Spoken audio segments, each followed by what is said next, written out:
fatores geradores da crise brasileira são vários, mas eu destacaria três, né? Primeiro, o fato de que o país entrou numa situação econômica grave, uma crise econômica, enfrentou uma recessão forte. Segundo, o fato de que você tem início uma operação, a Operação Lava Jato, que se inicialmente parecia atingir apenas o PT, passa a atingir um espectro mais amplo de políticas, inclusive o governo atual. E terceiro, o impacto da campanha eleitoral de 2014, que foi uma campanha que acirrou, que dividiu muito o país e que polarizou as preferências no Brasil. O primeiro governo Lula inicialmente enfrentou muita resistência, mas acabou sendo aceito, porque deu resultados muito expressivos. O país cresceu, a situação de vida das pessoas melhorou. Mas, à medida que o PT começou a ficar muito tempo no governo, isso começou a acirrar muitos ânimos, isso começou a criar um antagonismo entre campos no Brasil. E esse antagonismo, então, ele vem crescendo. Ele atinge um seu ponto de ebulição muito forte na campanha eleitoral de 2014. E hoje ele piorou. Hoje, por que piorou? Porque antes a polarização que existia no Brasil entre PT e PSDB era uma polarização relativamente moderada. Agora nós temos uma extrema-direita ganhando força no país.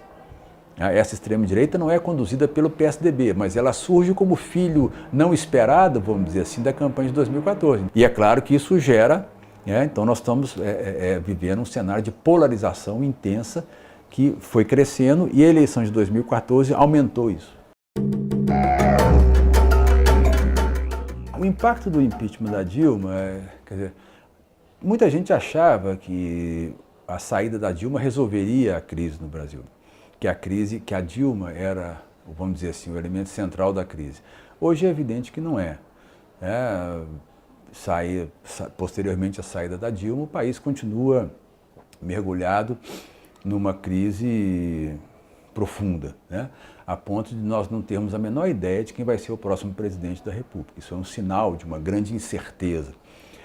O país teve alguma melhora no plano da economia, mas ela é muito, muito pequena, não é nem sentida pela população, mas teve uma piora na situação política, uma piora expressiva na situação política, na medida em que hoje nós temos, inclusive, um governo que é o presidente e os seus principais auxiliares, todos eles acusados de corrupção. O Brasil saiu de uma estratégia, de um momento, de um período de governos que iam para a esquerda, e agora tem um governo mais conservador, como é a demonstração disso, a PEC que limita os gastos públicos por 20 anos. Nenhum país do mundo faz isso. Isso é uma violência absurda para um país desigual como o Brasil, você dizer que o Estado vai ter que congelar seus gastos por 20 anos, a reforma trabalhista. Então são sinais claros de que o país começou a ir para a direita. As eleições desse ano são as mais incertas desde que nós começamos a ter eleição de novo. Por quê? Porque os partidos, quais eram os partidos que davam previsibilidade às eleições? PT de um lado, PSDB de outro. Os dois estão frágeis. Tá? Lula preso, se o PT lançar um candidato agora, esse candidato sai com muito pouca intenção de voto, o PSDB tem sérios problemas, o candidato Alckmin é um candidato fraco. Só para se ter uma ideia, Bolsonaro tem mais votos em São Paulo que o Alckmin, nas pesquisas de intenção. Ninguém sabe o que vai acontecer nas eleições de 2018, então ninguém sabe mesmo.